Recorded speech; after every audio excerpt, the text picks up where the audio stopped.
AI video just got seriously wild. Seedance 2.5 can now generate up to 30 seconds in 1080p, with multiple shots, characters, action, and camera movement in the same generation. But can it actually handle a scene this complicated? I'm putting it to the test inside Higgsfield AI. And the final shot you need to see. If you've been following AI video, you already know the biggest problem. Getting one impressive shot isn't that difficult anymore. Getting multiple shots that actually feel like the same scene, that's where things get interesting. Characters can change, lighting can drift. The camera suddenly does something completely ridiculous. And sometimes your warrior grows a completely new face halfway through the video. So today, I'm testing Seedance 2.5 1080p inside Higgsfield AI. And I'm not giving it an easy prompt. I'm giving it a full cinematic battle scene. 3 characters, a destroyed Gothic cathedral, fast camera movement, weapons, a dragon, fire, and collapsing pillars. And multiple actions happening across a 30-second sequence. Let's see what happens. For this test, I'm using Higgsfield AI, where I can access Seedance 2.5 directly. And one quick thing before we start. Higgsfield works best on desktop, so I recommend using a desktop for your entire workflow. Another reason this is so interesting is that Seedance 2.5 1080p is available exclusively on Higgsfield during the early access period, before any other platform, until Monday. So, we're getting an early look at what this model can actually do. I've left the link in the description below for easy access to Higgsfield AI and all of its top models. Let's create the scene.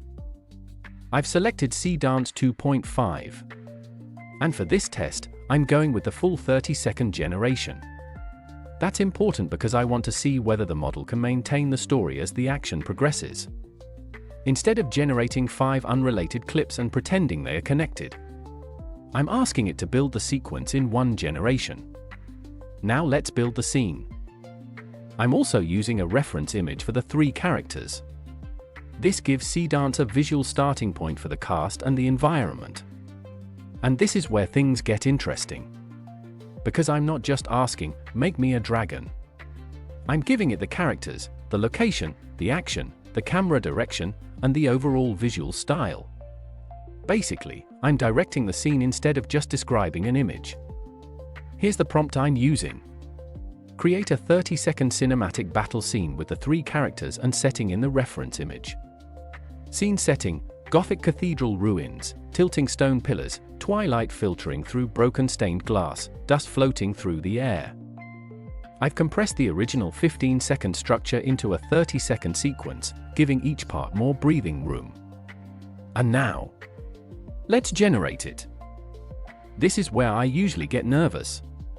Because the more complicated the prompt becomes, the more opportunities there are for something to go completely sideways. We've got 3 characters, a dragon, multiple attacks, falling architecture, fire, different camera movements, and a final wide shot. So there's a lot for the model to keep track of. Let's see what Seedance 2.5 1080p does with it.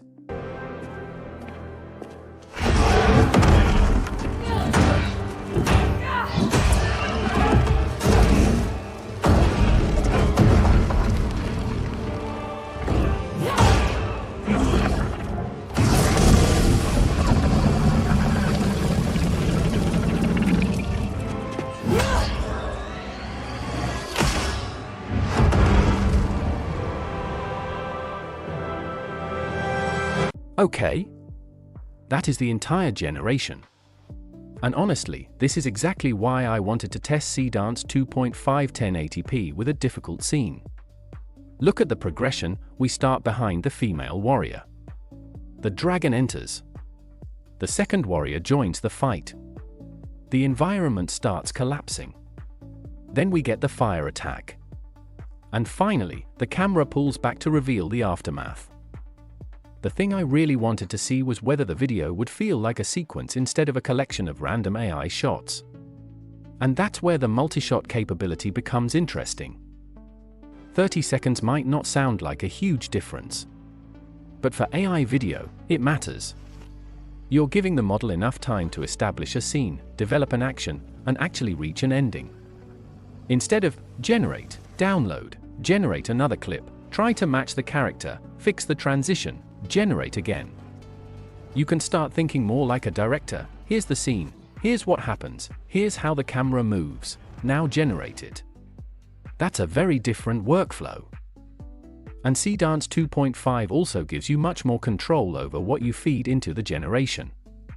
The model supports up to 50 references per generation, including images, video clips, and audio. That means you can give it things like character references, location references, visual style, motion reference, and audio. So instead of giving the AI a vague instruction and hoping it understands your vision, you can give it more information to work from.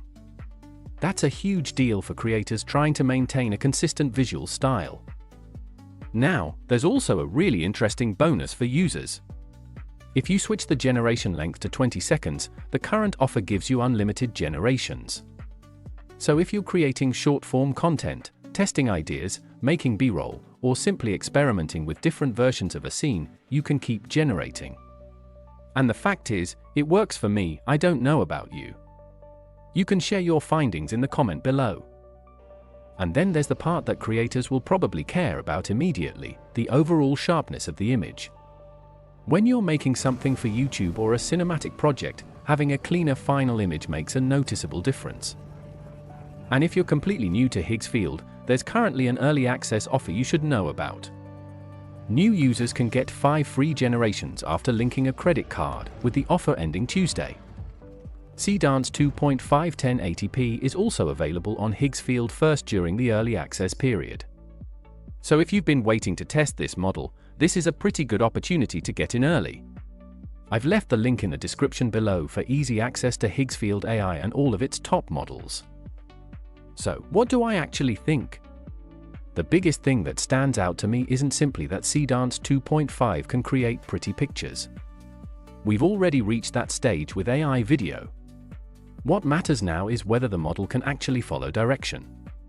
And this test shows why the new features are interesting. An AI hasn't suddenly become a Hollywood production crew, but the workflow is getting much closer to actually directing a scene instead of constantly fighting the generator. And that's probably the most exciting part. So that's my first test of Seedance 2.5 1080p on Higgsfield AI. 30 seconds, multiple shots, one cinematic sequence. And honestly, I think we're getting very close to a completely different way of making video. If you want to see me push Seedance 2.5 even further, subscribe because the next test is going to be even more difficult.